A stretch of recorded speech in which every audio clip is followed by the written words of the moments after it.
다들 많이 들어보신 이야기일 것 같은데 인간은 만물의 영장이다라는 말이 있습니다.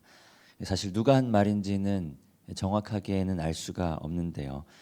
철학자 아리스토텔레스의 영향을 많이 받은 말이라고 합니다. 아리스토텔레스는 인간의 이성의 능력을 굉장히 강조했는데요. 인간을 자연계의 굉장히 특별한 존재라고 생각했습니다.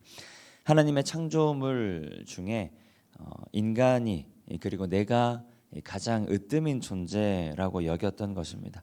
그리고 아리스토텔레스의 이런 생각은 중세의 기독교 사상 그리고 이성을 중시하는 르네상스 시대를 거치면서 굉장히 강하게 그리스도인들 사이에서 그리고 사람들 사이에서 강하게 각인되었다고 합니다.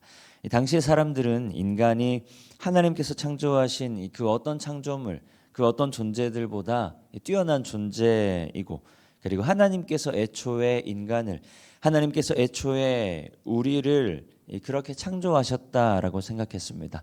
아니, 하나님께서 우리만 뛰어난 존재로 창조하셨다라고 생각했습니다. 그런데 문제는 그런 생각에서부터 오는 교만과 오만입니다. 하나님께서 자신들을 가장 우월한 존재로 창조하셨으니 인간이 아닌 다른 모든 종들, 인간이 아닌 다른 모든 피조물들을 자기 마음대로 해도 된다고 생각하기도 하고, 그리고 더 나아가서 내가 아닌 다른 인간들 또한 내 마음대로 해도 된다고 생각했던 것입니다. 왜냐하면 모든 것들이 다 인간을 위해 창조된 것이고, 그리고 모든 인간들 또한 다 나를 위해 창조되었다 생각했기 때문입니다. 이런 생각이 19세기 중엽까지 사람들이 갖고 있었던, 특별히 백인들이 갖고 있었던 지배적인 생각입니다. 그런데 이런 생각을 무너뜨리는 한 사건이 있었는데요. 바로 찰스 다윈이 쓴 종의 기원이라는 책입니다. 사실 기독교적인 관점에서 보면 별로 달갑지 않은 사람이기도 하고, 그리고 별로 달갑지 않은 책이기도 한데요. 그럼에도 불구하고 종의 기원을 쓴 찰스 다윈의 역할이 있다면요, 그 이전까지 사람들이 갖고 있었던 인간만이 우월한 존재라는 생각, 이전까지 사람들이 갖고 있었던 나만이 우월한 존재라는 생각을 무너뜨렸다라는 것입니다. 인간만이 우월한 존재가 아니라, 나만이 존귀한 존재가 아니라, 우리는 모두가 다 하나님 앞에 동등한 존재이고, 우리는 모두가 다 하나님 앞에 존귀한 존재라는 생각을 그 이후에 갖게 되었다고 합니다. 오늘 본문의 이야기와도 굉장히 닮아 있는데요. 오늘 본문 4절과 5절 말씀 우리 한 목소리로 함께 읽겠습니다. 그들은 이스라엘 사람이라. 그들에게는 양자됨과 영광과 언약들과 율법을 세우신 것과 예배와 약속들이 있고, 조상들도 그들의 것이요 육신으로 하면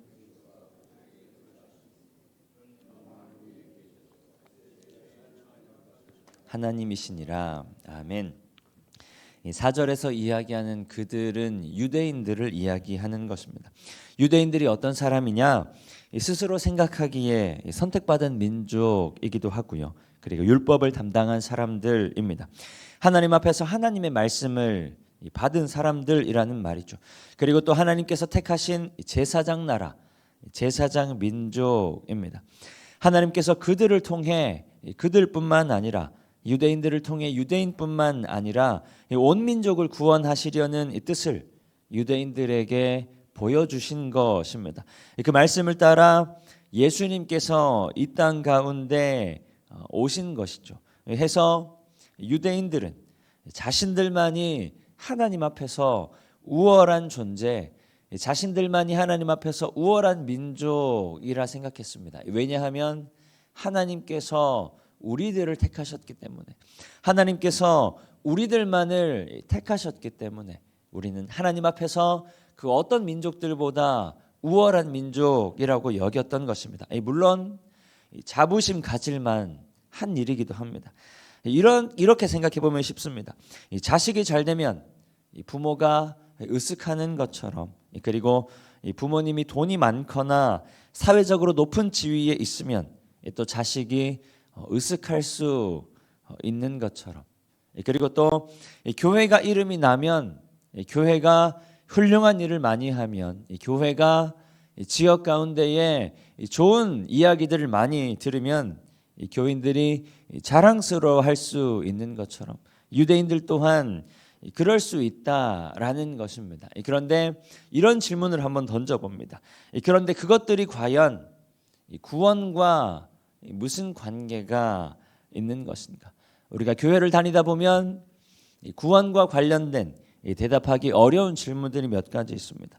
교회에 다니면 다 구원받는 것인가? 혹은 주일 예배 참석하면, 수요 예배 참석하면, 금요 기도에 참석하면, 새벽 기도에 열심히 참석하면 다 구원받는 것인가? 주일에 헌금 많이 하면 다 구원받는 것인가? 감사 헌금, 11조 헌금하면 구원받는 것인가? 봉사 열심히 하면 구원받는 것인가? 사람들에게 인정받으면 구원받는 것인가? 오늘 본문 8절 말씀 우리 한 목소리로 함께 읽겠습니다. 곧 육신의 자녀가 하나님의 자녀가 아니요 오직 약속의 자녀가 씨로 여기심을 받느니라.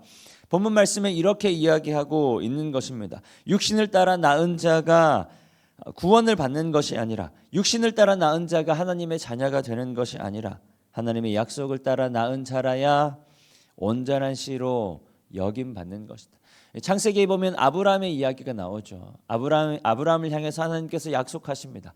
네 씨로 말미암아 내가 너로 하여금 복이 되게 할 것이다. 네 씨로 말미암아 내가 모든 민족의 아버지가 되게 할 것이다. 그런데 아브라함이 하나님의 약속을 기다리지 못하고 이스마엘을 출산합니다.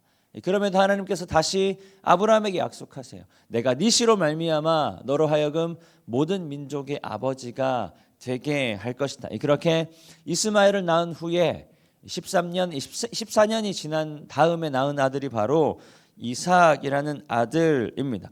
이스마엘과 이삭을 두고 말씀하시는 것입니다. 하나님께서 육신을 따라 낳은 자가 하나님의 자녀라 이끌음을 받는 것이 아니라 오직 약속을 따라 낳은 자라야 온전한 씨로 여김을 받을 것이다. 무슨 말이냐면 하나님의 구원이 외형적인 것, 조건적인 것을 통해 눈에 보이는 것을 통해 주어지는 것이 아니라 오직 하나님의 약속을 따라, 오직 하나님의 주권적인 역사를 따라 우리에게 주어지는 것이다. 이삭이 잘났기 때문에 하나님께서 이삭을 아브라함의 씨로 여긴 것이 아니라 하나님께서 그렇게 하시기로 하셨기 때문에 이삭을 하나님의 씨로, 이삭을 아브라함의 씨로 여기신다라는 말입니다. 그런데 이런 오해가 있을 수 있지요. 오늘 본문 13절의 말씀처럼 기록된 바 내가 야곱은 사랑하고 에서는 미워하였다 하심과 같으니라. 그러면 하나님께서 야곱은 사랑하시고 에서는 미워하신 것인가? 하나님께서 이삭은 택하시고 이스마엘은 그러면 버리신 것인가? 하나님께서 누구는 사랑하시고 누구는 미워하시는 것인가? 그런데 그런 말씀이 아니라 이런 것입니다.